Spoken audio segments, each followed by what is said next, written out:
Hey guys, welcome back to my channel. आज मैं एक anime movie the garden of words का explanation करूंगी जो 2013 में रिलीज़ हुई है और रोमांस ड्रामा कैटेगरी को बिलोंग करती है और 46 मिनट्स की है। ये मूवी शॉर्ट मूवी है। So let's get started with the video. ये मूवी की स्टोरी व्यूवर्स के लिए काफ़ी ओपन एंडेड बनाई गई है। आप इस मूवी से काफ़ी सारी चीज़ें सीख सकते हो, इसलिए ये मूवी एनिमेशन कैटेगरी को बिलोंग करती है। बहुत ही कमाल का और क्रिस्प कंटेंट इस मूवी का बताया गया है। साउंड्स भी इतनी अच्छी है, बहुत ही बेहतरीन है। जैसे वेदर की बारिश, हवा चलना, ये सब बहुत बेहतरीन तरीके से हमें डायरेक्टर ने बताया है। आप ऐसा फील करोगे कि आप उस वर्ल्ड में ही जी रहे हो, मूवी के अंदर ही हो आप। और ये बहुत अच्छा इम्पैक्ट देती है व्यूवर्स पर। तो चलिए स्टोरी को स्टार्ट करते हैं। मूवी में हमें अकीजुकी की मॉर्निंग कैसे होती है ये बताया जाता है। वो एक पार्क में जा रहा होता है, एक सिटिंग एरिया में जाकर एक बेंच पर बैठने के लिए। वो जब वहाँ पर जा रहा होता है, वो देखता है वहाँ एक बहुत खूबसूरत सी लेडी ऑलरेडी बैठी होती है, जो अकुजुकी को देखकर दूसरी बेंच पर मूव कर जाती है ताकि उसे बैठने के लिए जगह मिले। उस लड़की का नाम होता है उकारी। अकीजुकी उस लड़की उकारी को देखता है, वो चॉकलेट और बियर पी रही होती है। उकारी भी जब अकीजुकी की तरफ देखती है तो वो ड्राइंग बना रहा था और वो नोटिस करती है कि ये लड़का स्कूल का स्टूडेंट है। वो उसे एक पोएम्स की कुछ 2-3 लाइनें सुनाती है और वहाँ से चली जाती है। वो लाइनें रेन और ब्यूटीफुल वेदर के बारे में होती है। नेक्स्ट सीन में अकीजुकी घर पर खाना बना रहा होता है, तभी उसका भाई घर आता है और खाना खाते वक्त अकीजुकी का भाई उसे बोलता है कि वो अपनी गर्लफ्रेंड के साथ शिफ्ट हो रहा है रहने के लिए। तभी अकीजुकी बोलता है कि उसकी मॉम भी ऐसे ही चली गई थी, जिस पर उसका भाई कहता है कि अब वो लोग बड़े हो गए हैं और मॉम का बिहेवियर ही अलग था शुरुआत से। अगले सीन में अकीजुकी शूज़ बना रहा होता है, एज ये उसका पैशन होता है और उसको बहुत पसंद होता है शू मेकिंग।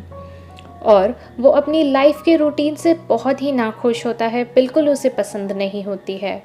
फिर नेक्स्ट डे बहुत बारिश हो रही होती है और फिर अकीजुकी गार्डन जाकर वही बेंच के पास चला जाता है। फिर से उकारी उसे वहीं बैठी मिलती है और हमें पता चलता है उकारी भी खुद की लाइफ से ज़्यादा कुछ खुश नहीं है। उकारी अकीजुकी से कहती है कि वो भी सब काम को अवॉइड करके यहाँ आती है ताकि उसे अच्छा फील होता है यहाँ पर आने के बाद।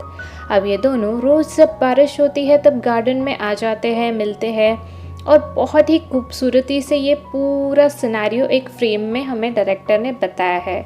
ये दोनों उसी सिटिंग एरिया की तरफ आ जाते हैं और वहीं बैठकर चिल करते हैं।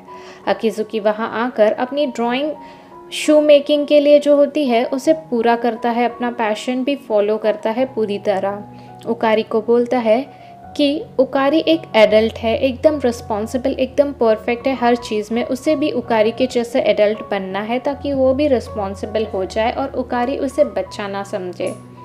जिसके बदले एक तरफ उकारी सोचती है कि वो खुद इतनी परफेक्ट नहीं है और बोलती है कि सब एडल्ट परफेक्ट हो ऐसा ज़रूरी भी नहीं है।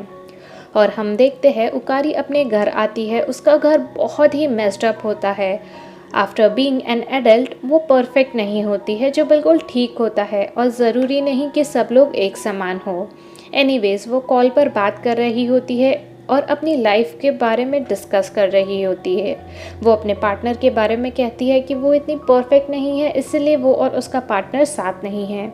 और अगले सीन में अकीजुकी और उकारी मिलते हैं तो उकारी अकीजुकी को एक बुक गिफ्ट करती है जो शू मेकिंग के बारे में होती है। और अकुजुकी बोलता है कि वो फीमेल शूज़ बनाने की कोशिश कर रहा है पर वो उसमें कामयाब नहीं हो पा रहा, कोई ना कोई मिस्टेक हो जा रही है उसे शूज़ बनाने में। तभी अकीजुकी उसे अपने पैरों का साइज़ लेने के लिए कहती है और वो साइज़ लेने लगता है और वो साइज़ को लिख लेता है। ये सब भी काफ़ी खूबसूरती से बताया गया है। अगेन ये मूवी बहुत ही अच्छी है, इसलिए इसकी तारीफ़ तो बनती है गाइस। और फिर अकीजुकी उकारी से कहता है कि तुम मुझे कुछ खुद के बारे में क्यों नहीं बताती। और वहीं उकारी खुद के बारे में सोच रही थी कि उसकी लाइफ जैसे पहले थी वैसी ही अभी है और उसकी लाइफ उसे ज़्यादा पसंद नहीं है। और नेक्स्ट सीन में हम देखते हैं उकारी अकुजुकी के स्कूल में होती है और ये दोनों आमने सामने आ जाते हैं।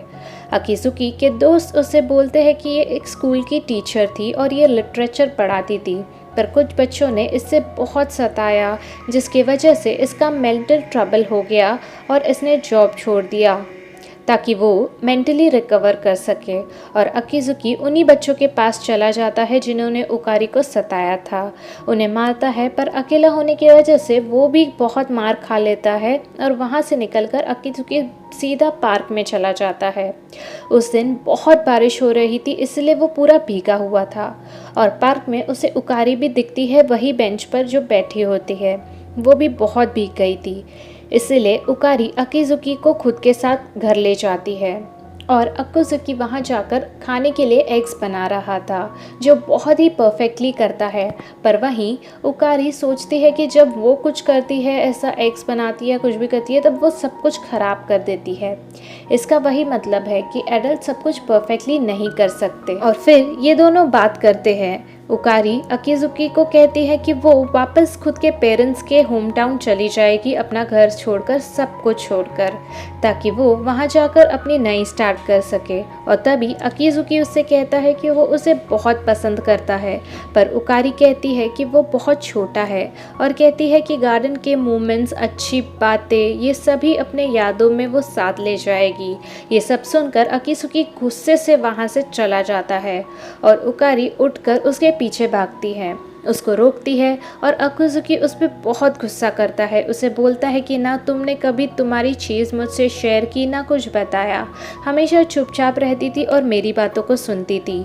और बोलता है कि तुम मुझे कुछ समझती ही नहीं, ऐसा समझती हो कि मैं अपनी ज़िंदगी में कुछ नहीं कर पाऊंगा, इसलिए मेरी फीलिंग्स भी नहीं समझती, ना उनकी इज्जत करती है। तभी उकारी भागकर अकीजुकी के पास जाती है और उसे गले मिल लेती है और बोलती है, मेरी डिप्रेस डे में सबसे बेस्ट चीज़ तुमसे गार्डन में मिलना होता था। जब तुमसे मिल के मैं बात करती थी, तब मुझे लाइफ इतनी बुरी नहीं लगती थी और आगे जीने में बहुत खूबसूरती दिखाई देती थी।